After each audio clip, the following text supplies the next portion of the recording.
warahmatullahi wabarakatuh. Shalom, Om Swastiastu, Namo Buddhaya, salam kebajikan bagi kita semua. Selamat datang di acara webinar kewarganegaraan Series C Stikes Pantiwaluya Malang dengan tema Pejuang Kemanusiaan. Selamat sore, salam sehat, salam bahagia, dan salam sejahtera untuk kita semua. Yang terhormat, Bapak Engelbertus Kuku Widiatmoko, yang terhormat, Bapak Pramudia Herlambang, serta para peserta yang hadir di webinar ini. Pertama-tama, mari kita panjatkan puji dan syukur kepada Tuhan Yang Maha Esa telah mengumpulkan kita semua dalam acara webinar hari ini dengan keadaan sehat tanpa kekurangan suatu apapun.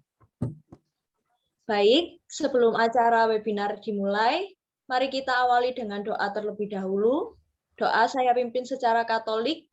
Bagi umat yang beragama lain, dipersilakan untuk berdoa menurut keyakinan dan kepercayaan masing-masing. Berdoa dimulai. Dalam nama Bapa dan Putra dan Roh Kudus. Amin. Bapa yang kekal, terima kasih atas segala penyertaan-Mu pada hari ini, karena Engkau telah mengumpulkan kami semua di dalam acara webinar pada sore hari ini. Kami mohon penyertaan-Mu ya Bapa, supaya acara ini dapat terselenggarakan dengan baik. Di dalam nama Tuhan Yesus kami berdoa. Amin. Dalam nama Bapa dan Putra dan Roh Kudus. Amin. Baik, untuk mempersingkat waktu, sebelum acara, perkenankan saya sebagai pembawa acara untuk membacakan susunan acara pada hari ini. Yang pertama, registrasi. Yang kedua, pembukaan dan doa. Yang ketiga, pembukaan acara oleh moderator. Yang keempat, sharing pemateri pertama. Yang kelima, sharing pemateri kedua. Yang keenam, sharing pemateri ketiga. Yang ketujuh, sharing pemateri keempat. Yang kedelapan, sharing pemateri kelima. Yang kesembilan, sesi tanya-jawab oleh peserta. Yang kesepuluh, closing statement oleh Bapak Kuku dan Bapak Pramudia Herlambang. Yang ke-11, penutup dan doa. Sebelum acara dimulai, untuk para peserta, dipersilakan untuk mengisi link absensi terlebih dahulu. Saya beri waktu 5 menit untuk mengisi link absensi. Silakan para peserta untuk mengisi.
Baik, saya kira cukup untuk mengisi absensinya.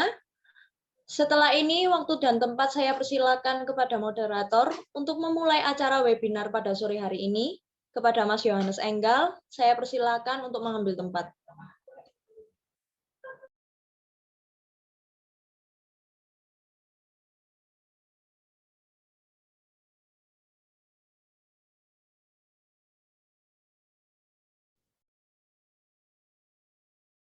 Mas Enggal.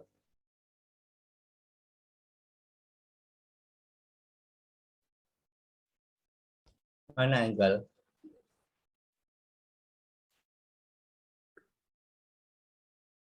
Enggal. Masih, ya. Maaf Pak, tadi ada gangguan perangkat. Baik, terima kasih atas waktu dan tempat yang telah diberikan oleh MC. Pertama-tama, izinkan saya untuk memperkenalkan diri. Nama saya Yohanes Enggal Prasike dari Prodi 3 Keperawatan. Biasa teman-teman bisa memanggil saya Enggal. Nah, di sini saya akan memberikan arahan kepada teman-teman Bagi teman-teman yang mengikuti webinar pada hari ini, dipersilahkan untuk menyalakan kamera. Saya ulangi, bagi teman-teman yang mengikuti webinar pada hari ini, dipersilahkan untuk menyalakan kamera. Untuk yang pertama, saya akan berikan aturan atau waktu untuk pemateri, untuk masing materi, untuk memberikan materinya. Untuk setiap materi, pemateri itu diberi waktu 15 menit untuk menjelaskan materinya. Untuk pemateri yang pertama, dipersilahkan. Baik, terima kasih untuk waktunya. Perkenalkan, nama saya Sylvia Maharani. Maaf sebelumnya. Selamat sore Pak Kuku, Pak Pra, dan teman-teman semuanya. Perkenalkan, nama saya Sylvia Maharani. Di sini saya mewakili kelompok saya yang beranggotakan Leo Abi Rizky, Marsha Intan, dan Mosa Elsada. Nah, seperti yang kita ketahui, jika sisi kemanusiaan memiliki arti yang berbeda, sesuai dengan karakter dan kepribadian kita masing-masing. Namun, banyak manusia yang seringkali menganggap bahwa perbedaan itu adalah hal yang membatasi antar individu yang satu dengan yang lainnya. Akibatnya, sisi kemanusiaan yang dimiliki menjadi semakin lemah dan semakin menghilang.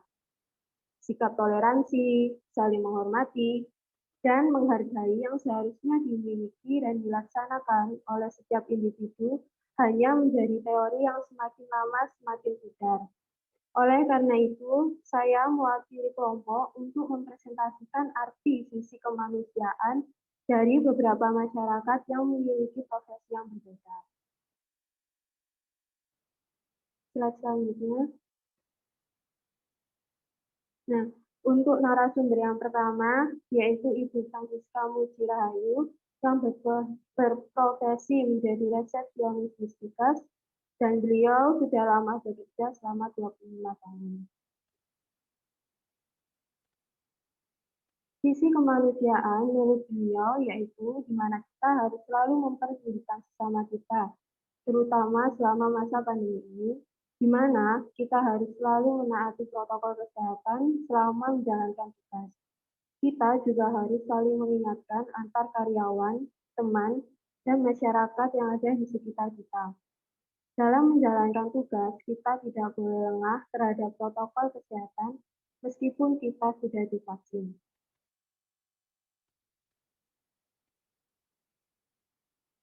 Dan kata-kata inspirasi yang beliau berikan, yaitu dalam menghadapi suatu kenyataan, kita tidak pernah boleh lengah dari segala aturan yang telah ditetapkan karena yang menjadikan kita sehat adalah diri kita sendiri, bukan orang lain.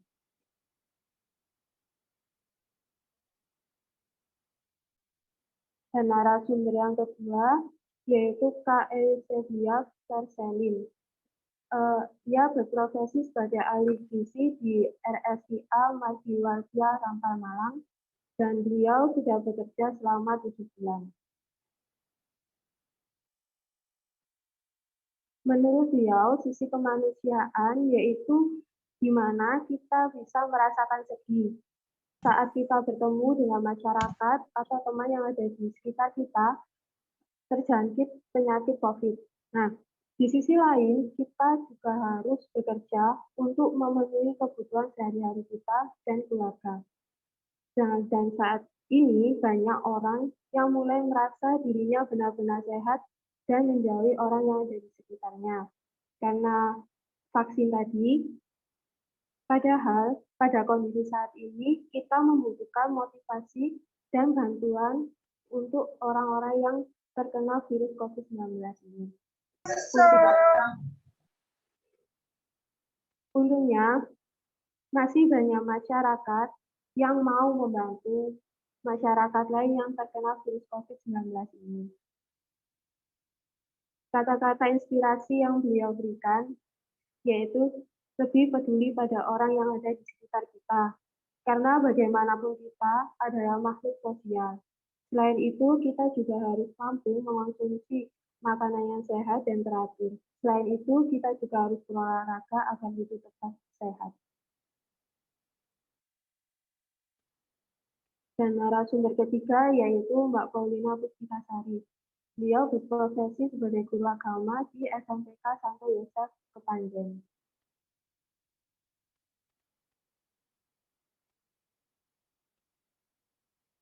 Menurut beliau, sisi kemanusiaan yaitu di mana kita sebagai manusia harus bisa dan mampu untuk peka, saling membantu, bekerja sama, dan tidak egois.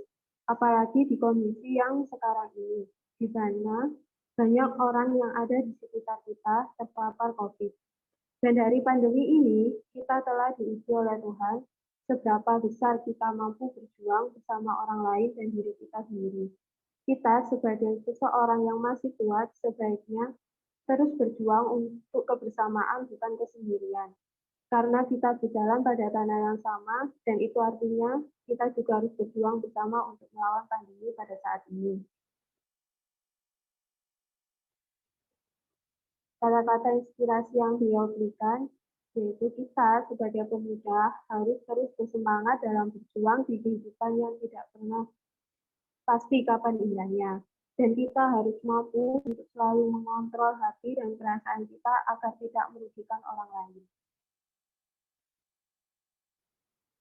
Dan untuk yang keempat, narasumber keempat yaitu Ibu Emilia Bano yang berprofesi sebagai pengusaha kue rambut jujur dan beliau sudah bekerja selama 10 tahun.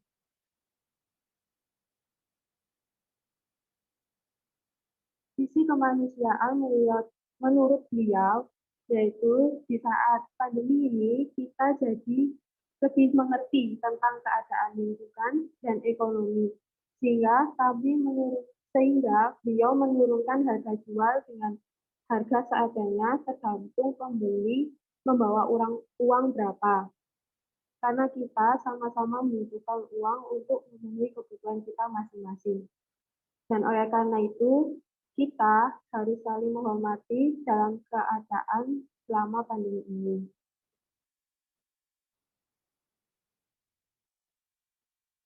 Kata-kata inspirasi yang beliau berikan, yaitu yang pertama, kita harus bisa merangkul orang-orang yang ada di sekitar kita, menghargai dan peka, karena kita sebagai generasi muda harus bisa mengembangkan potensi yang sudah kita miliki. Yang kedua, yaitu kaum muda jangan pernah putus asa, jangan cemas dan tetap berdoa, karena doa itu adalah hal yang utama dan bisa manusia lakukan, sehingga apapun usaha kita tetap harus berjalan dengan Tuhan dan maju terus, meskipun pada masa sekarang, yaitu pandemi, karena kita tahu bahwa badai pasti akan berlalu. Jadi kesimpulan kata-kata inspirasi yang dapat kami terima, dapat kelompok terima, yaitu apapun yang terjadi pada diri kita tidak boleh melupakan orang-orang yang ada di sekitar kita. Kita harus tetap bersemangat, toleransi kepada semua orang, terutama pada pandemi saat ini.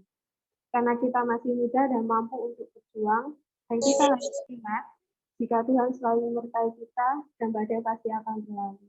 Sekian dari kelompok saya, terima kasih.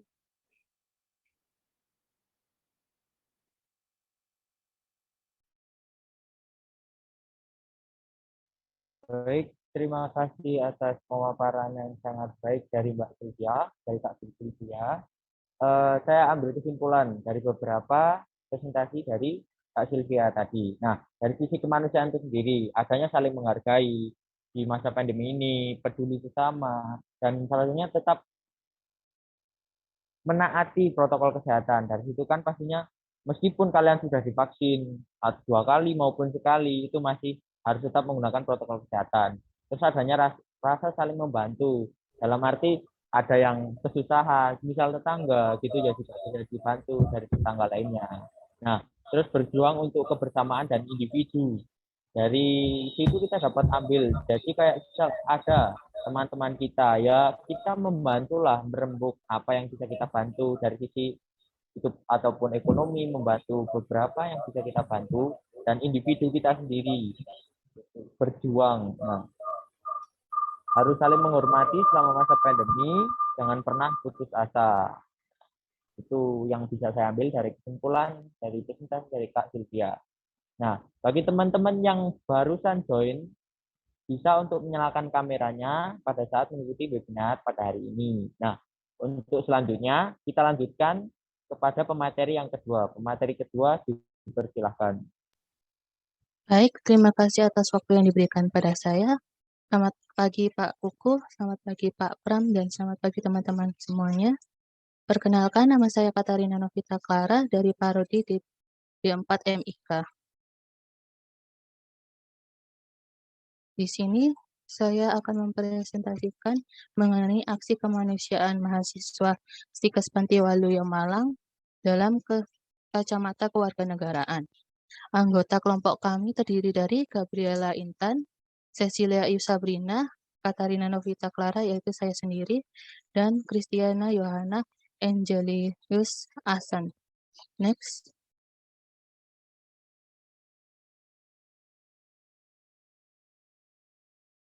Kami mewawancarai narasumber pelaku seni di Kota Malang. Pak Antonius Widiatmoko adalah salah satu pelaku seni di Kota Malang. Pak Antonius sendiri menggeluti dunia musik sudah selama 25 tahun berjalan. Saat ini kegiatan musik di Kota Malang sangat terbatas dan bisa dibilang hampir 50% industri musik dan komunitas musik off dikarenakan pandemi COVID-19 ini. Hal ini berdampak pada pekerjaan musisi di Kota Malang. Berkurang drastis, bahkan kehilangan pekerjaannya yang notabene dihasilkan dari bermain musik di kafe-kafe. Nah, narasumber kami, Bapak Anton, adalah salah satu musisi yang mendapat dampak dari adanya COVID-19 yang melanda bangsa Indonesia.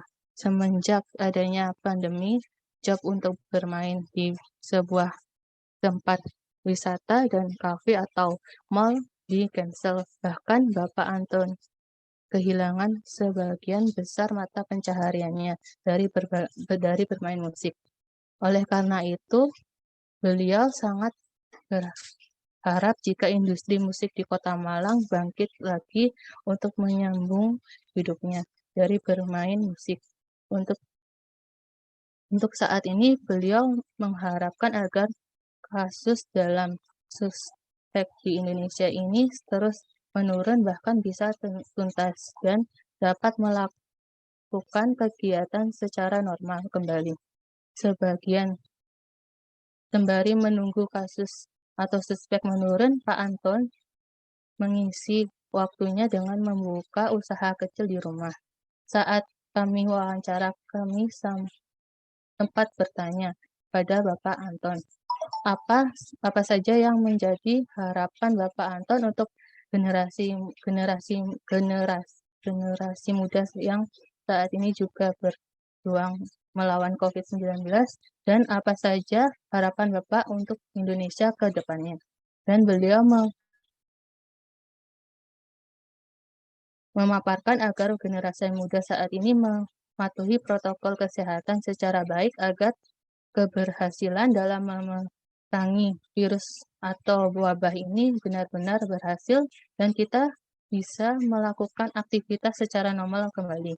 Dan untuk bangsa Indonesia, semoga pemerintah mendengar keluh kesah rakyatnya agar dapat menyambung hidup kembali dengan syarat protokol kesehatan yang ketat. Next. Nah, berikut ini adalah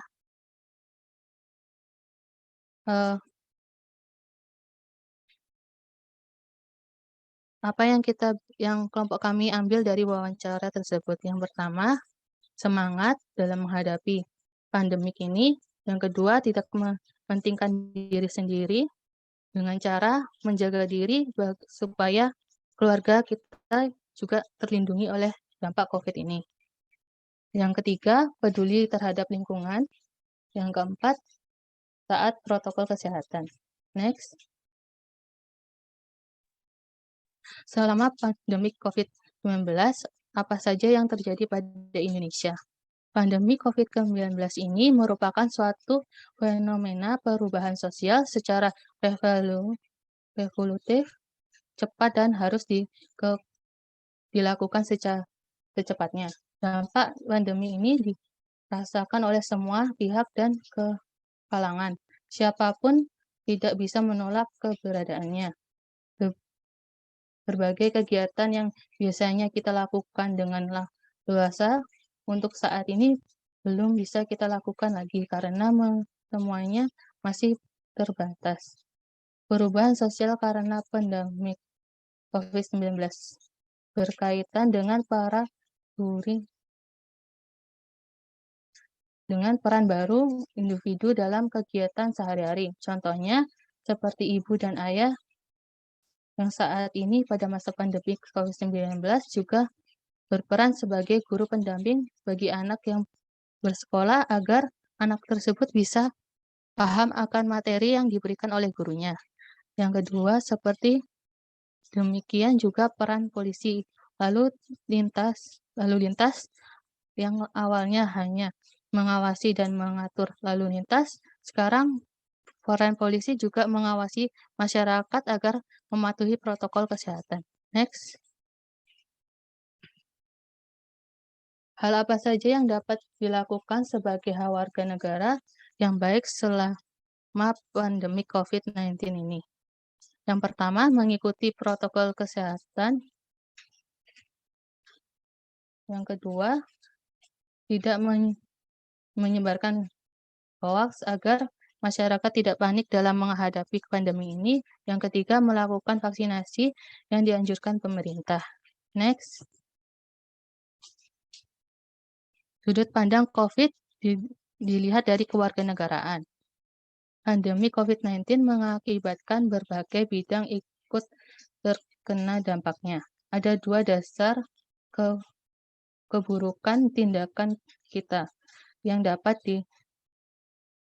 ditilik sebagai subjek penyebab menanjaknya kasus COVID-19 akhir-akhir ini. Karena yang pertama, jenuh, lesu, tatkala berhadapan dengan situasi pandemik, membuat kita bergerak dalam kepasrahan, seenaknya saja saat melakukan aktivitas tanpa kawalan prokes yang seharusnya mestinya dijalankan. Yang kedua, kita bergerak dalam keegoan autonomi diri yang tanpa suatu paksaan batiniah berdasarkan motif tertentu, yaitu rasional, intelektual, atau kondisi tertentu seperti psikis, ekonomi, sosial, politik. Kita hadir dalam pemahaman bahwa perwujudan dari diri kita yang otonomi itu adalah paling sempurna dari kehendak manusia dan mengabaikan kebebasan kepribadian kita untuk mewujudkan kemampuan menentukan diri ke arah kebaikan dan nilai sejati. Secara sederhana, keegoan perwujudan dari yang otonomi ini dapat kita sebut sebagai sikap malas tahu. Orang bergerak dengan pemikiran sendiri dan menganggap prokes kesehatan itu tidak penting atau program vaksin yang diluncurkan pemerintah itu tidak ada gunanya. Next. Berikut ini adalah kata-kata mutiara. Tidak pernah ada saat di mana kita bisa melakukan sesuatu yang baik dengan menjauh dari satu sama lain. Baik, sekian dari saya. Terima kasih. Saya kembalikan ke moderator.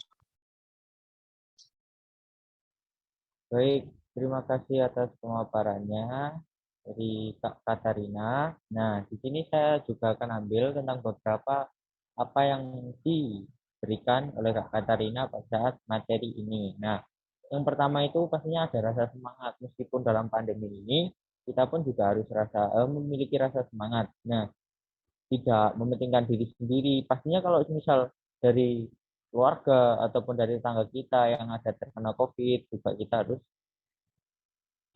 kita harus memberikan bantuan gitu. Nah, terus peduli lingkungan, pastinya menjaga kebersihan seperti di rumah ataupun di sekitar lingkungan rumah kita. Nah, taat protokol pastinya. Dari presentasi yang sebelumnya, dari Kak Sylvia pun juga menyebutkan bahwa kita juga harus taat protokol. Terus tadi juga ada disebutkan oleh Kak Katarina, itu menyebutkan kayak tentang aparat, kayak misal dari polisi yang sebelumnya kayak cuma menjaga-menjaga dan lain-lain, kayak semisal di perempatan, menjaga dan mengatur lalu lintas. Nah, yang sekarang kan pastinya dari ada kantor polisi yang dijadikan sebagai tempat vaksinasi gitu. Terus tidak menyebarkan hoax kayak misal corona itu tidak ada dan lain-lain, itu ya tidak boleh menyebarkan hoax tentang itu. Nah, terus bergerak dalam kehidupan otonomi ke arah yang lebih baik. Nah, untuk yang selanjutnya dipersilakan untuk pemateri yang ketiga untuk memaparkan materinya. Baik, terima kasih atas waktu yang diberikan kepada saya. Selamat sore Pak Kuku, Pak Pramudia, kakak-kakak, dan teman-teman sekalian. Perkenalkan, nama saya Magdalena Gewap. Saya dari Prodi S1 Keperawatan. Anggota kelompok saya, yang pertama ada Filomena Mamis, Anissa, Renildis, Yolenta Nina. Slide selanjutnya.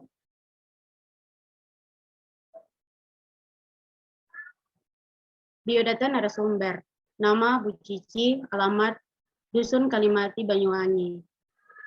Kisah ceritanya, Bu Cici awalnya berdagang sebagai penjual ikan basah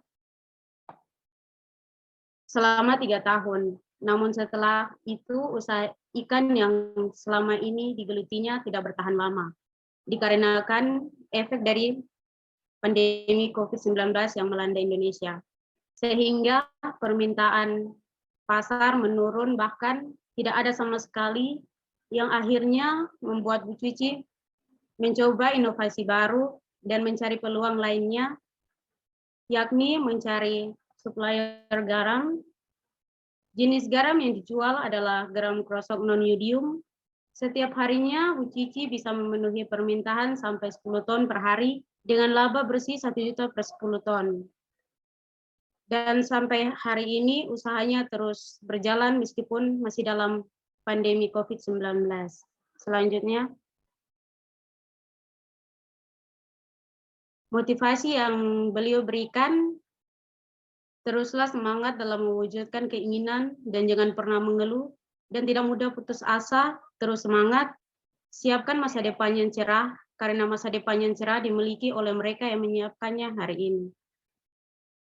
Motivasi yang kita dapat, tetap semangat untuk menggapai cita-cita, tidak putus asa dalam segala hal yang dilakukan, dan menyiapkan masa depan yang cerah. Sekian dan terima kasih. Saya kembalikan ke MC. Baik, terima kasih atas semua paparannya dari Kak Magdalena. Dan dari sini saya juga akan mengambil tentang apa saja yang dipaparkan oleh Kak Magdalena, yang tadi kayak harus terus semangat untuk mencapai tujuannya atau cita-citanya, dan tidak putus asa dalam mencapai tujuannya untuk mendapatkan masa depan yang lebih baik. Nah, begitu. Untuk selanjutnya dipersilakan untuk pemateri yang keempat untuk memaparkan materinya. Terima kasih moderator. Assalamualaikum warahmatullahi wabarakatuh. Waalaikumsalam. Sebelumnya, perkenalkan nama saya Noviana Karisma Agustin yang akan menjelaskan hasil wawancara kami kelompok 12. Oke, terima kasih Mas. Kelompok 12 ada Eva Yulianda, Noviana Karisma, Rahmaningsa Fitri, Yohanes Enggal. Next. Oke, kami mewawancarai toko sentral herbal tradisional Indonesia, yaitu narasumbernya Ibu Hajah Tati Arbining, lulusan Sekolah UI, alamat rumah Jalan Anjasmoro Kepanjen, Malang, tokonya berada di Pasar Kepanjen. Next, Mas. Oke, beliau menjual berbagai jenis jamu tradisional dari seperti ini, bulat-bulat itu gelintiran, dan ada yang direbus. Tentunya dengan komposisi yang beliau tahu, beliau mendapatkan ilmu ini dari sekolahnya, pendidikannya, universitas itu, dan dari turun-temurun orang tuanya gitu. Next. Baik, langsung ke permasalahannya, dampak apa yang terjadi selama 2 tahun pandemi COVID. Yang pertama yaitu dampak positif, adanya dampak peningkatan pembelian di bulan pertama pandemi sekitar 6 bulan. Ini terjadi karena masyarakat yang mulai paham bahayanya COVID, ingin meningkatkan kekebalan tubuhnya, sehingga rata-rata orang Jawa khususnya lebih mengenal jamu tradisional, lebih memilih obat modern, lebih memilih obat tradisional ini daripada obat modern yang memiliki efek samping. Oke, yang kedua yaitu dampak negatifnya. Yang pertama, stok mulai terbatas. Kita garis bawahi untuk yang tadi 6 bulan peningkatan pembelian. Jadi masih ada waktu 1,5 tahun selama pandemi. Karena stok terbatas, beliau menaikkan harga seperti sarang semut, buah merah, kayu manis, dan bahan-bahan yang lainnya di luar Jawa. Jadi, jadi dampaknya apa? Gitu ya.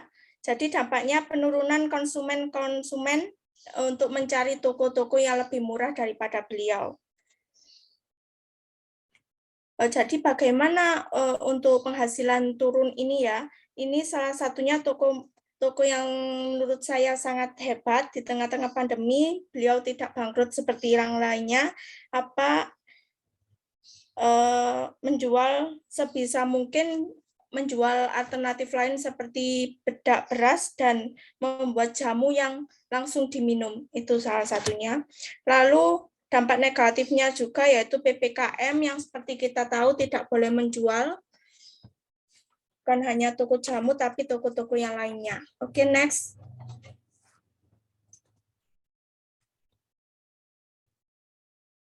Alasan kelompok kami mengambil narasumber toko jamu tradisional yaitu alasan kelompok karena melihat situasi kira-kira siapa selain tenaga kesehatan yang berdampak di RS atau institusi kesehatan lainnya yang masih berjuang untuk hidupnya dengan memperhatikan kesehatan masyarakat juga. Kami pilih tukang jamu atau penjual jamu ini karena masih ada kaitannya dengan alternatif pemeliharaan kesehatan masyarakat jika masyarakat takut ke RS karena pandemi, jadi bisa untuk membeli jamu tradisional ini. Next.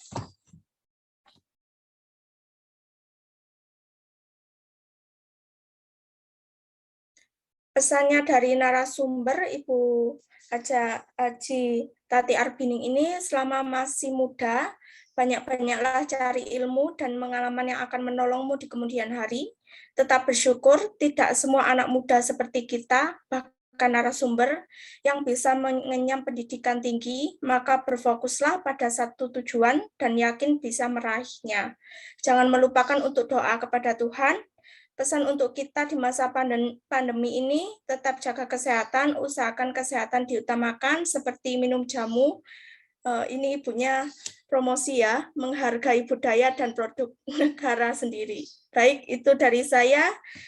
Saya kembalikan kepada moderator. Terima kasih. Baik, terima kasih atas pemaparannya dari Kak Novia. Nah, di sini saya juga akan mengambil beberapa kesimpulan. Nah, yang pertama, jadi tentang adanya banyak pembeli jamu di awal bulan COVID. Nah, kayak 6 bulan pertama gitu kan, banyak pembeli yang ke situ. Terus hambatannya pastinya kalau tadi kan ada juga peningkatan dari harga-harganya. Jadi kalau dari beberapa konsumen pasti mencari kayak tempat yang lebih murah dari tokonya Ibu tadi. Nah, terus dengan pemilihan toko jamu tersebut kan pastinya ada hubungannya dengan institusi kesehatan, ya, ataupun dia rumah sakit dan lain-lain. Nah, terus ada kesan juga dari ibunya tadi tentang banyak-banyak cari ilmu agar juga kita tahu tentang kesehatan dan ataupun ilmu-ilmu lainnya agar kita juga bisa mencapai cita-cita dengan mudah begitu. Nah, untuk selanjutnya dipersilakan untuk pemateri yang kelima untuk memaparkan materinya.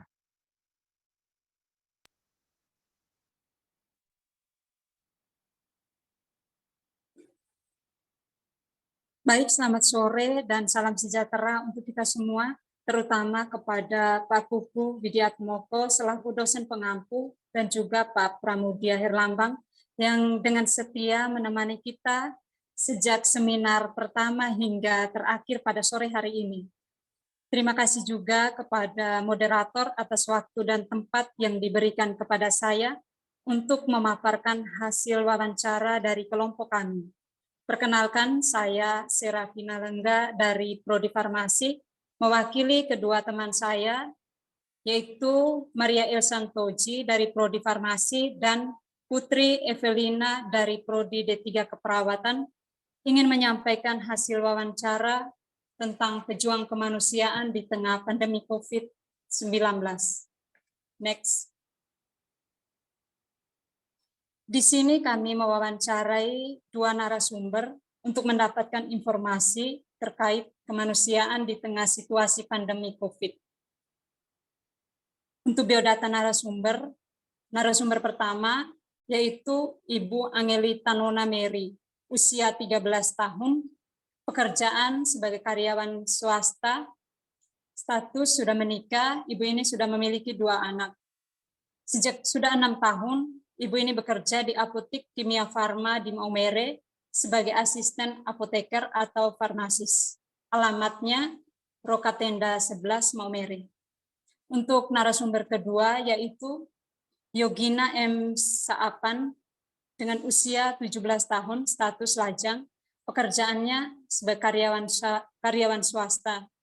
Jadi beliau sudah bekerja 2 tahun di Rumah Sakit Tantiwaluyo Sawahan Malang. Beliau bertugas di pastoral care. Pastoral care itu adalah bagian dari rumah sakit di mana melayani pasien-pasien yang membutuhkan terutama berkaitan dengan kerohanian, pelayanan kerohanian. Alamatnya Jalan Julius Usman, Gang 2 nomor 321 Malang. Next.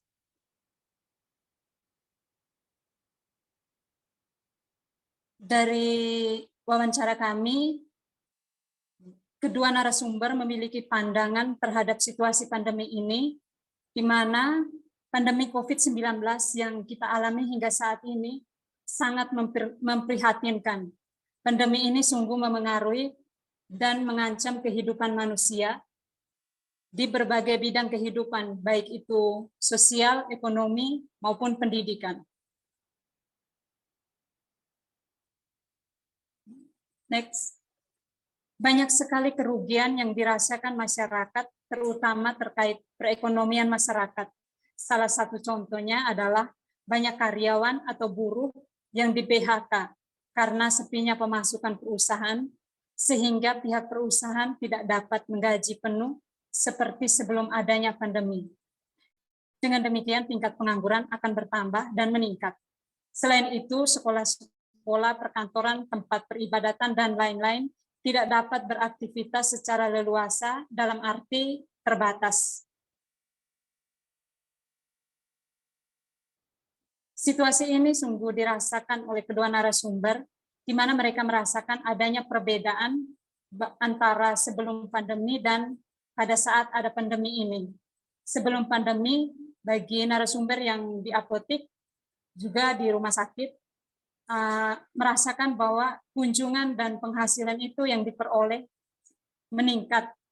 Sedangkan saat pandemi ini, kunjungan berkurang dan penghasilan yang diperoleh pun menurun. Seperti halnya tunjangan pada hari raya, sebelum adanya pandemi, masyarakat menerima THR dengan jumlah yang full, namun pada saat pandemi ini, tunjangan hari raya yang diterima oleh masyarakat hanya separuh dari biasanya. Selain merasakan mengalami dampak yang buruk atau dampak negatif dari pandemi COVID ini, kedua narasumber juga menyadari bahwa ada hal baik atau positif yang dapat kita petik atau mereka petik dari situasi pandemi ini, di mana sebagai orang tua yang sudah berkeluarga, narasumber ini merasa bahwa situasi pandemi ini memberikan banyak waktu dan kesempatan bagi beliau untuk mengenal secara mendalam antar anggota keluarga. Misalnya, orang tua terhadap anak-anaknya, keluarga dapat menyelesaikan persoalan secara bersama. Jadi intinya itu waktu untuk keluarga itu lebih banyak karena harus di rumah. Yang berikutnya, berkurangnya polusi udara. Belum. Dampak positif yang bisa kita ambil dari pandemi ini, banyak berkurangnya polusi udara karena banyak masyarakat yang biasanya bekerja di luar rumah, sekarang mengerjakan pekerjaannya dari rumah. Next. Dalam tugas pelayanan, kedua narasumber juga merasakan adanya perasaan takut, khawatir, terpapar COVID-19. Namun ketakutan, kekhawatiran itu dapat diatasi demi tugas dan tanggung jawab untuk melayani kebutuhan sesama yang membutuhkan. Cara yang dapat dilakukan adalah berusaha untuk tetap tenang, tidak panik, tetap selalu patuh, menerapkan prokes, dan percaya bahwa Tuhan melindungi dalam tugas pelayanan untuk sesamanya. Pesan dan harapan adalah karena kita tidak tahu kapan berakhirnya masa pandemi ini, maka diharapkan agar kita, juga masyarakat pada umumnya, untuk tetap lebih waspada dan lebih memperhatikan protokol kesehatan yang sudah diterapkan. Jangan sampai kita terlena dan mengabaikan hal itu. Harapannya juga semoga pandemi ini segera usai atau berakhir agar kita semua dapat melakukan aktivitas seperti sedia kala. Motivasi yang diberikan yaitu yang pertama, kita bersyukur dan percaya bahwa Tuhan tidak akan membiarkan kita binasa. Setiap cobaan memampukan kita untuk menemukan makna terindah dalam hidup kita. Yang berikut, tetap semangat untuk berjuang, jangan pernah berputus asa. Segala badai dan tantangan dalam hidup hanyalah sementara, pada waktunya akan berlalu. Sekian presentasi dari kelompok kami. Semoga dapat bermanfaat untuk kita semua. Terima kasih.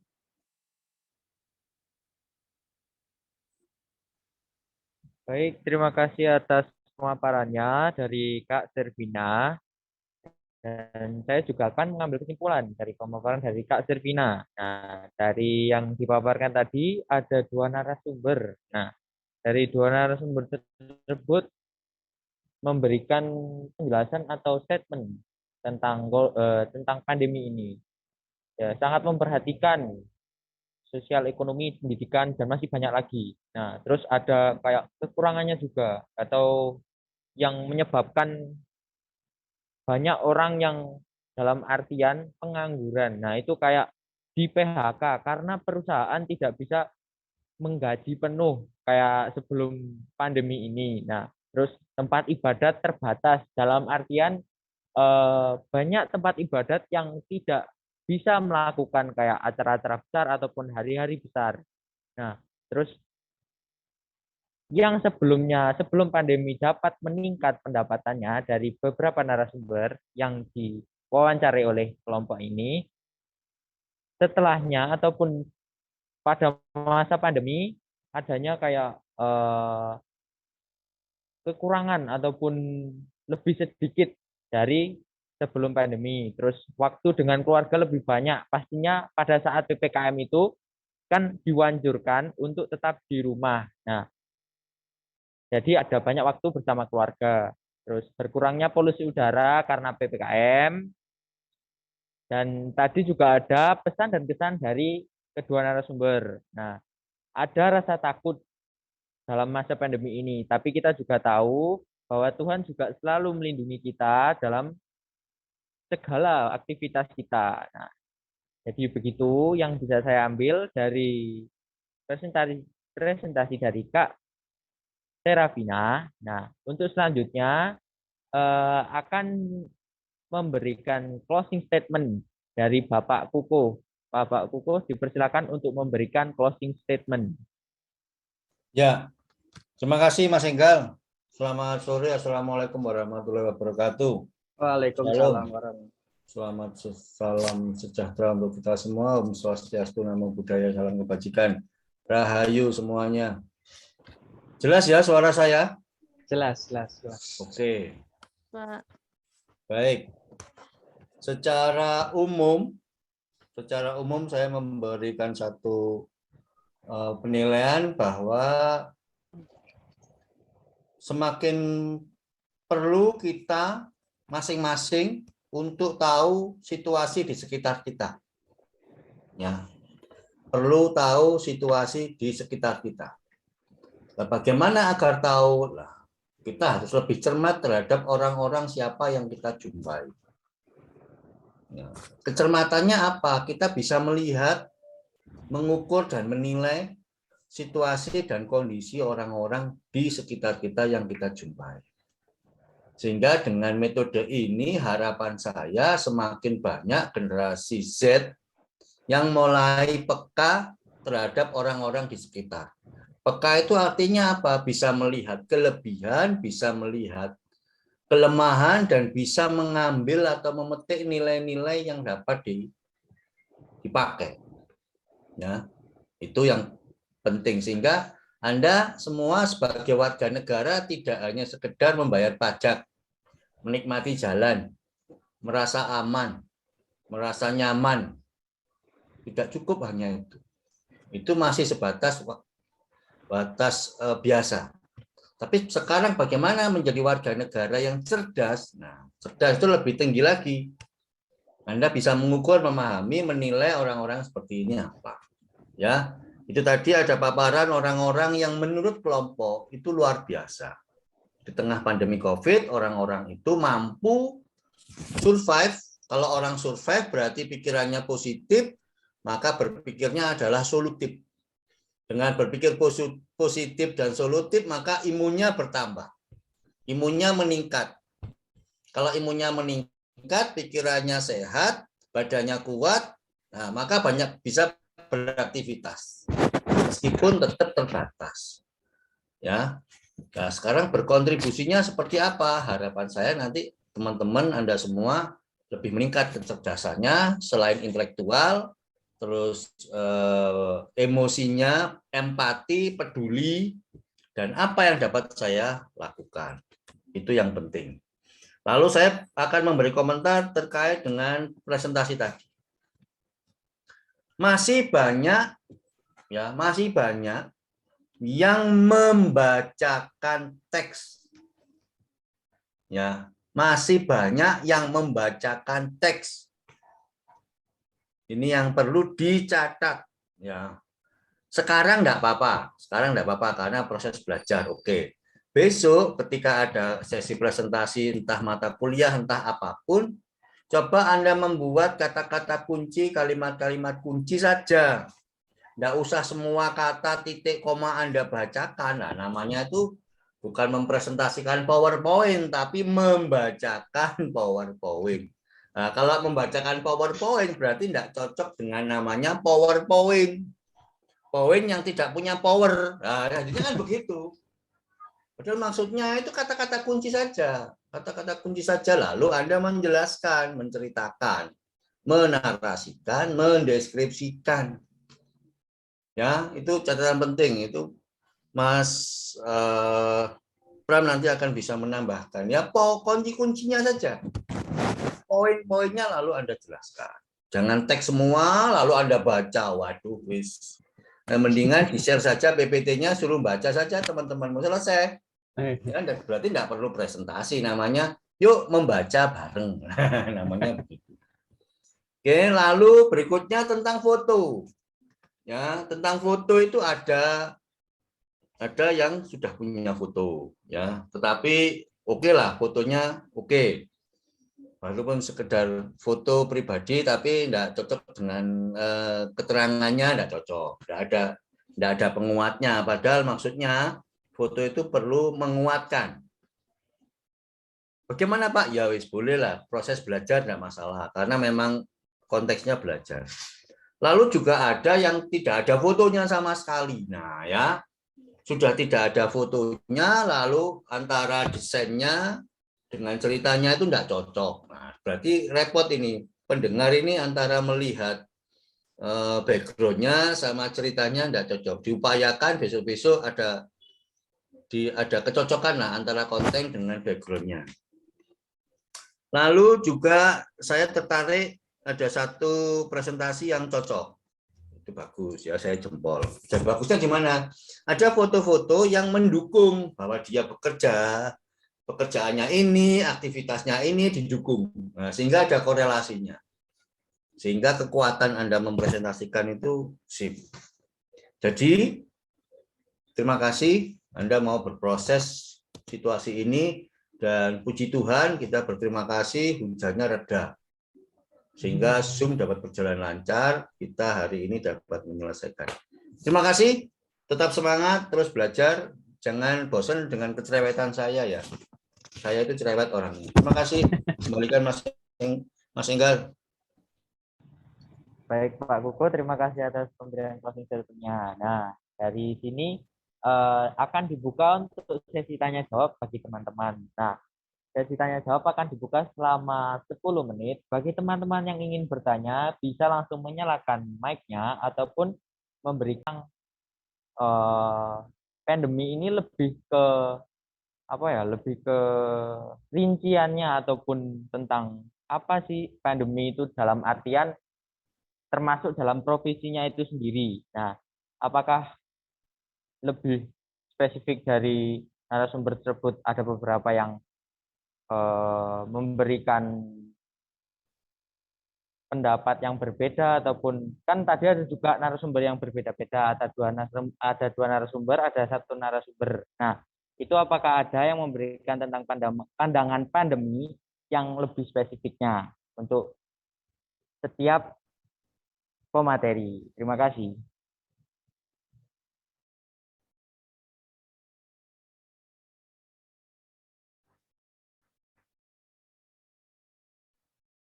Baik, kalau dari kelompok 5, maaf Mas Enggal, itu yang kami paparkan itu adalah hasil yang benar-benar kami terima dari narasumber itu. Jadi untuk narasumber saya, ya pada umumnya jawabannya mereka hampir sama, jadi saya rangkum jadi satu, itu hasilnya. Untuk lebih rincinya nggak ada. Terima kasih. Sama-sama dari Kak Serafina. Untuk yang dari pemateri yang lain bagaimana? Saya tanggapi dulu ya dari kelompok 12. Ini maksudnya Mas Enggal tadi gini ya, pandemi itu apa sih menurut narasumber gitu kan ya. Nah, awalnya kan kita itu narasumber kami dari Jamu ini, beliau kan tua ya, pastinya bilangnya gini, seingat saya bilangnya pandemi COVID ini tidak usah ditakuti karena ini pagebluk bahasa Jawanya gitu. Tapi kita harus meluruskan sebagai tenaga kesehatan, kita juga datang ke sana karena Mas Yohanes juga kelompok saya, kita meluruskan bahwa pandemi ini juga sedikit berbahaya kalau kita tidak membentengi diri dengan apa ya, kayak mematuhi protokol kesehatan gitu. Itu dari saya. Terima kasih.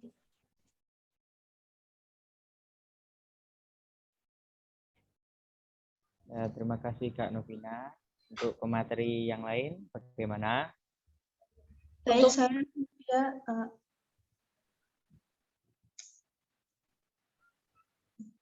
Saya Sylvia dari kelompok 9. Sebenarnya kelompok kami tidak menanyakan tentang pandemi ini kepada para narasumber. Namun ada satu narasumber yaitu menceritakan jika sebelum masa pandemi usaha tradisional yang kue cucur tadi, beliau mengatakan mengalami kemajuan yang sangat besar di setiap tahunnya. Namun setelah COVID, penjualan menjadi sedikit menurun dan tampaknya sampai penurunannya itu sampai 50%. Namun beliau tidak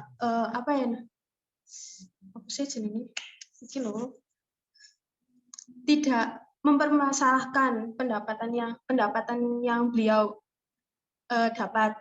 Beliau malah bilang ke tetangga dan masyarakat yang ingin membeli, seberapapun Anda beli, berapapun harga yang Anda berikan, kami akan membeli produk kami. Seperti itu dari kelompok kami. Terima kasih.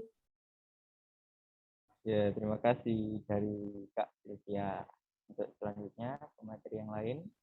Baik, Permisi. baik, menanggapi untuk kelompok 10. Tadi kan Mas Enggal bertanya, ya, apa sih pandemi ini dari tanggapan narasumber yang kami wawancarai. Untuk narasumber yang kami wawancarai, menanggapi bahwa pandemi ini banyak sisi positifnya. Kenapa banyak sisi positifnya? Yang pertama adalah lingkungan kita jauh lebih bersih, terus keluarga juga sering berkumpul di rumah.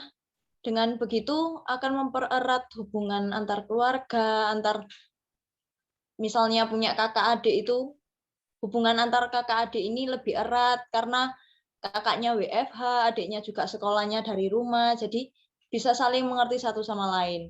Nah, sisi negatifnya yaitu tadi, pengurangan penghasilan, pengurangan pekerjaan, begitu sih kalau dari narasumber kami. Itu aja Mas Enggal. Ya, terima kasih atas jawabannya Mbak Gabriela. Untuk selanjutnya, narasumber yang terakhir. Permisi. Untuk kelompok saya, kami tidak terlalu menanyakan fokus pada pandemi. Cuman kondisi sekarang ini kan semenjak adanya pandemi COVID-19, banyak pedagang-pedagang di luar sana yang awalnya itu mereka punya pekerjaan tetap gitu ya. Cuman karena kondisi sekarang ini, kondisi pandemi, mereka mencari pekerjaan sampingan, yaitu seperti yang tadi PPT saya.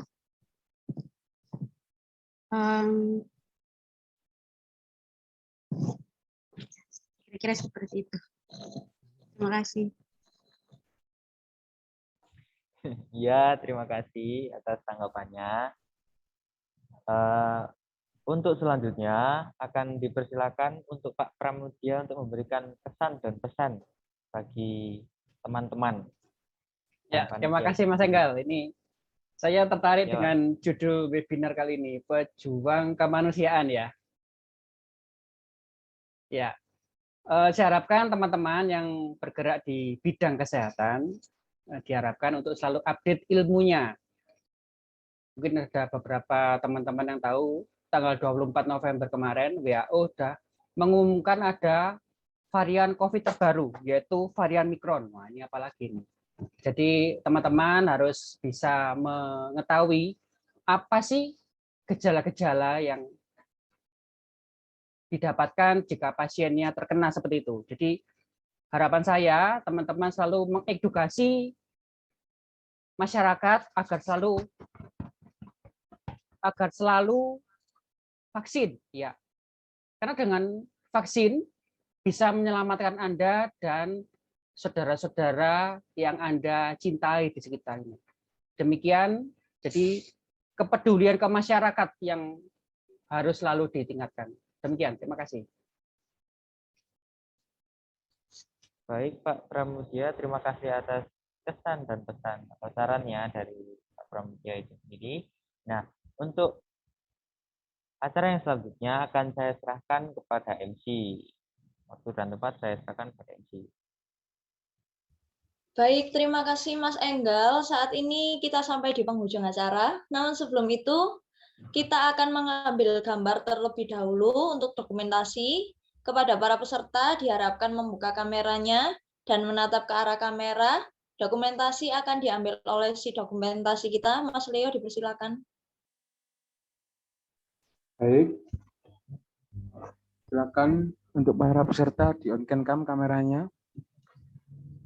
Di sini ada 2 halaman. Itu akan saya ambil secara bergantian. Untuk yang halaman pertama, 1, 2, 3. Untuk yang halaman kedua, 1, 2, 3. Baik. Terima kasih semuanya. Saya kembalikan lagi ke Mbak Gabriel. Baik, terima kasih Mas Leo. Karena kita sudah ada di penghujung acara, mari kita tutup dengan doa.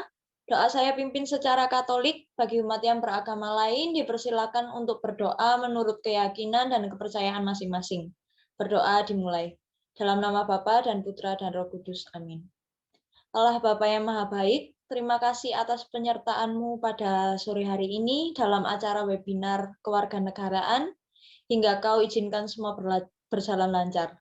Sekali lagi, terima kasih ya Bapa, atas penyertaan-Mu. Dalam nama Tuhan Yesus Kristus kami berdoa. Amin. Dalam nama Bapa dan Putra dan Roh Kudus. Amin.